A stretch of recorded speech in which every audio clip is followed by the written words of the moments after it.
Hi hello welcome to our channel. నేను మీశ్రీ. ఈరోజు మనం చెప్పుకోబోయే కథ ప్రియ నేస్తం పార్ట్ 99. కథలకు వెళ్ళే ముందు లైక్ చేసి హైప్ చేయడం మర్చిపోకండి ఫ్రెండ్స్. ఇక వచ్చేయండి. ఉదయం దిగులుగా ఉన్న ప్రవర్తిక ముఖం గుర్తుకొస్తుంటే కష్టంగా మీటింగ్లో ఉండి లంచ్ టైం కంటే ముందుగానే ఇంటికి బయలుదేరాడు అర్జున్. డోర్ లాక్ చేసి ఉంది. ప్రవర్తిక లోహిత వాళ్ళ దగ్గరికి వెళ్ళి ఉంటుంది అనుకని డోర్ లాక్ ఓపెన్ చేసి లోపలికి వెళ్ళాడు అర్జున్. ఆల్రెడీ డైనింగ్ టేబుల్ మీద వంట పదార్థాలు పాత్రలు సిద్ధంగా ఉన్నాయి. అంటే ప్రణయ్ వాళ్ళ ఇంట్లోనే ఉందని గదిలోకి వెళ్ళి ఫ్రెష్ అయ్యాడు. బెడ్ మీద వాలి ప్రవర్తికకి కాల్ చేశాడు అర్జున్. పక్కనే ఉన్న టేబుల్ మీద కాల్ వస్తున్నట్టు ఫోన్ రింగ్ అవుతోంది. దానివైపు ఒకసారి చూసి లోహిత నెంబర్కి డయల్ చేశాడు అర్జున్.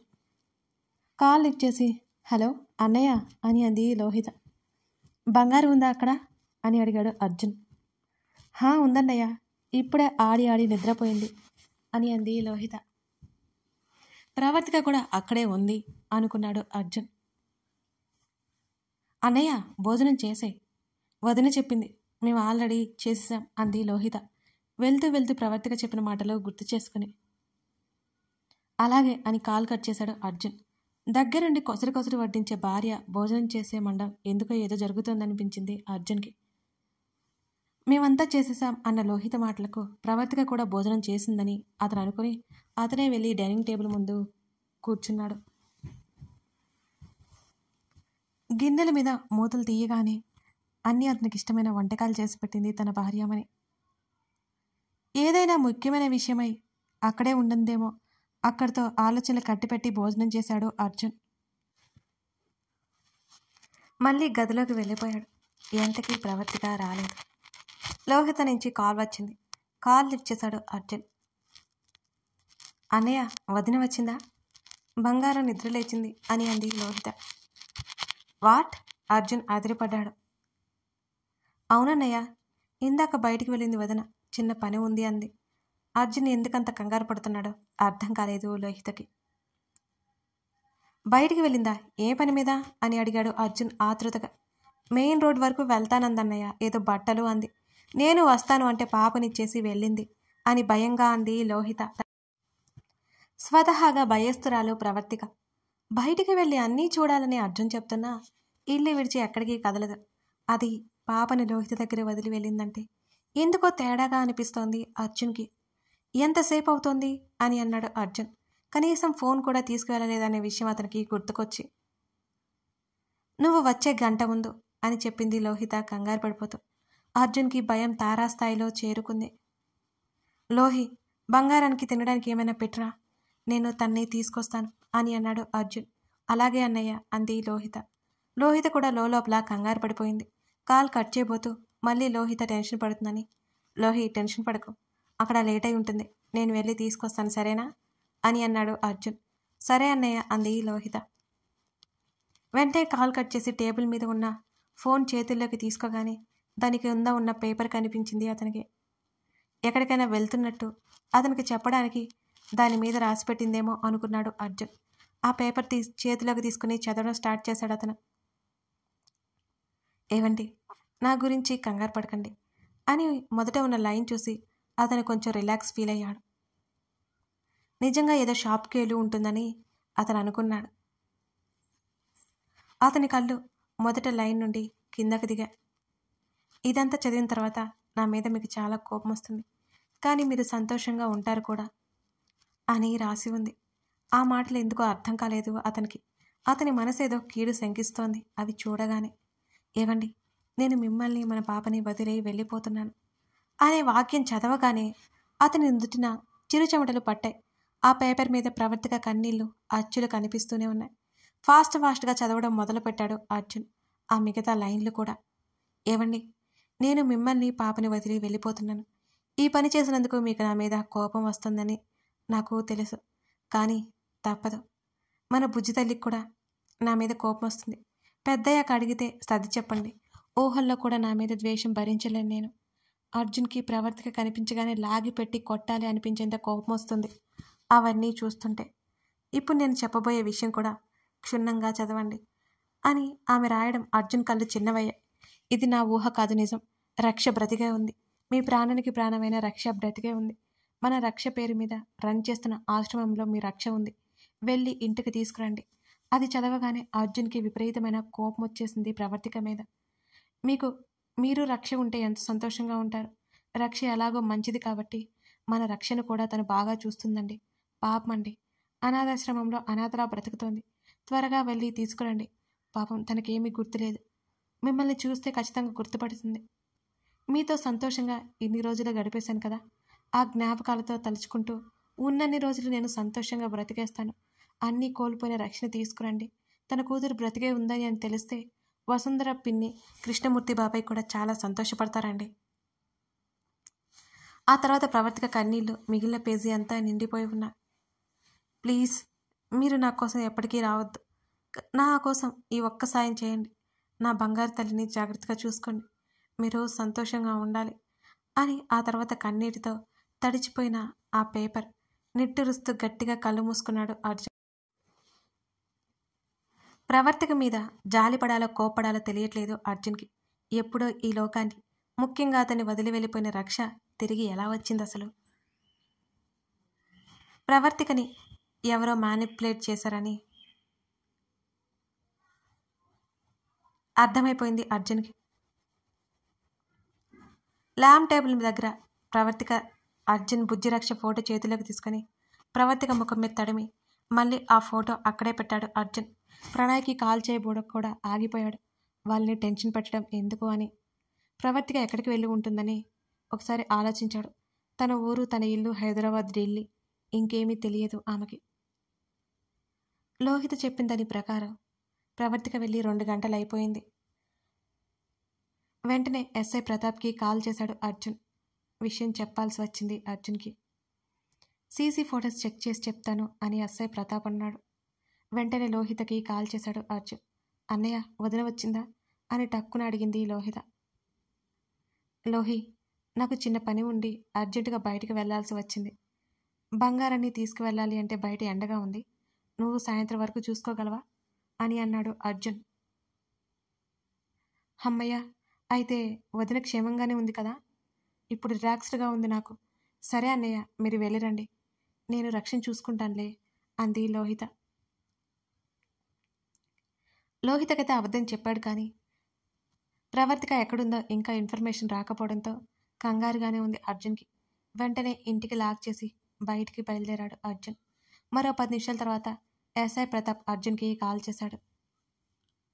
పాపకి ఏం పెట్టాలో లోహితకి తెలియక పాలు వేడి చేసి మెల్లిగా పట్టించింది. ఆ మాత్రం దానికి బుజ్జిరక్ష లోహితకి చుక్కలు చూపించేసింది, అవి తాక్కుండా. బాబోయ్, బంగారం ఈరోజు నాతో మామూలుగా ఆడుకోలేదు అంటూ ప్రణయ్ మీద వాదిపోయింది లోహిత. ఏం పర్లేదులే, ఫ్యూచర్లో నీకు కూడా అలవాటు అవుతుందిలే అని ప్రణయ్ నవ్వాడు. నాకేమి మహానుభావా, హాయిగా నిద్రపోయి ఇప్పుడే లేచావు నువ్వు అని అరిచి నన్ను నిద్రపోనివ్వకుండా అంటూ చిన్నగా గొనిగింది లోహిత.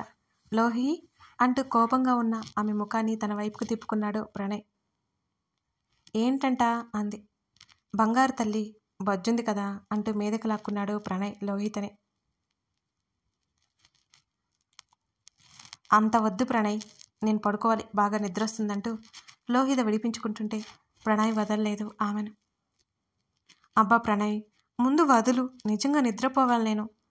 నిద్రపోతులే, ఇంకో గంట ఆగాక అంటూ లోహితని మాట్లాడడానికి ఛాన్స్ ఇవ్వకుండా చుట్టేశాడు ప్రణయ్, ఉక్కిరి బిక్కిరి చేసేస్తూ ఆమెను.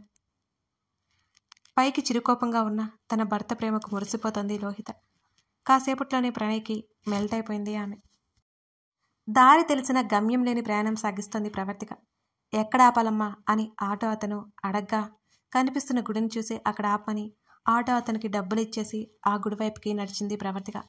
4 జతలు ఉన్న బట్టల బ్యాగ్ చేతిలో పట్టుకుని గర్భగుడికి ఎదురుగా శివపార్వతుల విగ్రహాన్ని చూస్తూ కూర్చుంది ప్రవర్తిక. మరో 2 గంటలు గడిచిపోయాయి. ఆ సతీదేవి వియోగం తర్వాత ఆ మహాదేవుని జీవితంలోకి వచ్చింది పార్వతీదేవి. చివరి వరకు ఆ మహాదేవునితోనే కలిసి ఉంది ఆమె. కానీ ఆమె మాత్రం సతీ వియోగంలో ఉన్న అర్జున్ జీవితంలోకి వచ్చింది. మధ్యలోనే దూరమైపోయింది. ఆమె స్థితిగతుల్లో మార్పు లేదు. ఆమె కళ్ళ నుండి కన్నీరు ఆగట్లేదు. పక్కన పసిపిల్లల ఏడుపు వినిపించగానే ఉలిక్కిపడి చుట్టూ చూసింది ప్రవర్తిక. మన పాప పాల కోసం తన పాప ఏడుస్తున్నట్టు అనిపించింది. వెక్కిలొస్తుంటే నోటికి చెయ్యట్టు పెట్టుకుని బలవంతంగా ఏడుపు ఆపుకుంటోంది ప్రవర్తిక. మోకాల మధ్యలో తల పెట్టుకుని అర్జున్ని, పాపని పదే పదే తలుచుకుంటూ అలాగే ఏడుస్తూనే ఉంది ఆమె. సీసీ కెమెరాలు చెక్ చేసిన తర్వాత ప్రవర్తిక ఏ ఏరియాలో ఉంది అనేది అర్జున్కి తెలిసింది. కానీ ఆమె ఆటో దిగిన తర్వాత ఎక్కడికి వెళ్ళిందో అర్థం కాలేదు. ఆ సెంటర్ వరకు ఉన్న కెమెరాల్లో ఆమె ఎటువైపు వెళ్ళిందో తెలియలేదు. కానీ అక్కడే ఎక్కడ ఉంటుందని అర్జున్కి అర్థమైంది. 4 పోలీస్ కానిస్టేబుల్స్ హెల్ప్తో ఆ ఏరియాకి వెళ్ళాడు అర్జున్. అందరూ వెతుకుతున్నారు ఆమెను. ఎక్కడా ప్రవర్తిక జాడ కనిపించలేదు. అతను పోలీసులకు చెప్పి ఆశ్రమం వైపు జీపుని మళ్లించాడు. సరాసరి ఆశ్రమంకి వెళ్ళాడు. అర్జున్ దాన్ని చూసుకుంటున్నాడు కాబట్టి అతన్ని సాధారణంగా లోపలికే ఆహ్వానించారు ఆశ్రమం మేనేజర్.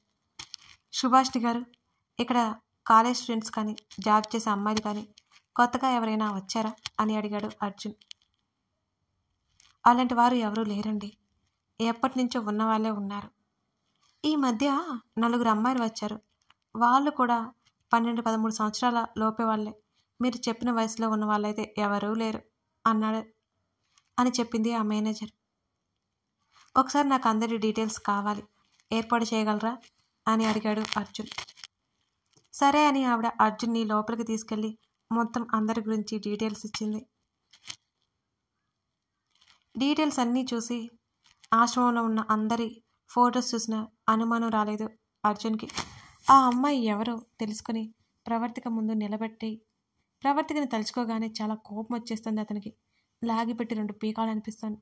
అక్కడి నుంచి లేచి బయటికి రాబోతుంటే డస్ట్బిన్ దగ్గర 2 పేపర్లు నలిపి పడేసినట్టు ఉన్నాయి.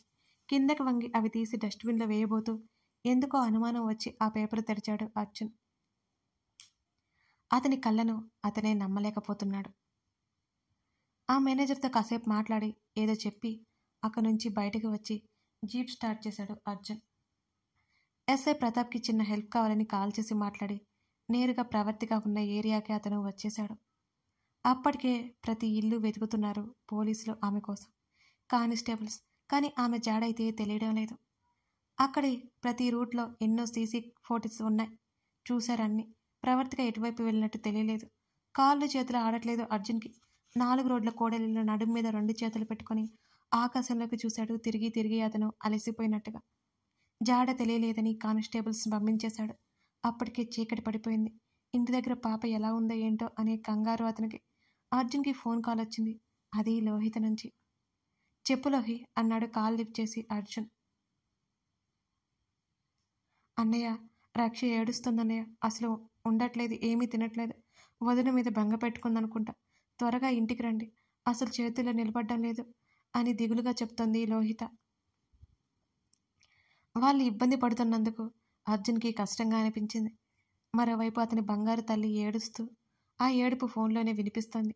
అసహనం, చిరాకు, కోపం, బాధ అన్నీ అతనిలో ఎక్కువైపోయినాయి. టింగుమని గుడిలో గంట మోగింది. ఎక్కడ వెతకాలి అని ఆలోచిస్తున్నాడు అర్జున్. సడన్గా ఆ గంట సౌండ్ వినిపించి ఏమాత్రం ఆలస్యం చేయకుండా ఆ గుడి వైపుకి పరుగు పెట్టాడు అతను. అప్పటికే అర్జున్ని చూసిన పూజారి గారు, బాబు గుడి మూసే టైం అయింది అని అన్నారు. లోపల ఎవరైనా అమ్మాయి ఉందా అని అడిగాడు అర్జున్. ఆయన ఒక క్షణం ఆలోచించి, మధ్యాహ్నం నుంచి ఒక అమ్మాయి ఉంది బాబు, ఇప్పుడే గుడి మూసేసి సమయం అయింది అనగానే బయటకొచ్చింది అన్నారు ఆయన. ఎటువైపు వెళ్ళింది అని అర్జున్ అడిగాడు చాలా ఆతృతగా. ఎటువైపు వెళ్ళిందో నేను చూడలేదు బాబు, బయటకైతే వచ్చింది అని పూజారి గారు చెప్పగానే నీరు గారిపోయాడు అర్జున్ ఒక్కసారిగా. అక్కడి నుంచి ఎన్నో దారులు ఉన్నాయి. ప్రవర్తిక ఎటు వెళ్ళిందో అతనికి తెలియడం లేదు. ఎస్ఐ ప్రతాప్కి కాల్ చేసి లైవ్ ఫొటోస్ చూడమని చెప్పాడు. వెంటనే జీప్ దగ్గరికి వచ్చి స్టార్ట్ చేశాడు అర్జున్. అతను చుట్టూ చూసుకుంటూ ముందుకు వెళుతుంటే ఒక దగ్గర జనం గుమిగూడి ఉన్నారు. అతనికి గుండె దడ మొదలైంది. అలాంటి సిచ్యువేషన్ గుర్తొచ్చింది అతనికి. రక్ష దూరమైన సంఘటనలు ఇంకా అతని కళ్ళ ముందే మెదులుతూనే ఉన్నాయి. ఈసారి ప్రవర్తిక దూరమైతే అన్న ఆలోచన వస్తుంటే అతనికి బ్రతకడం కష్టం అనిపిస్తోంది. కథ కొనసాగుతోంది.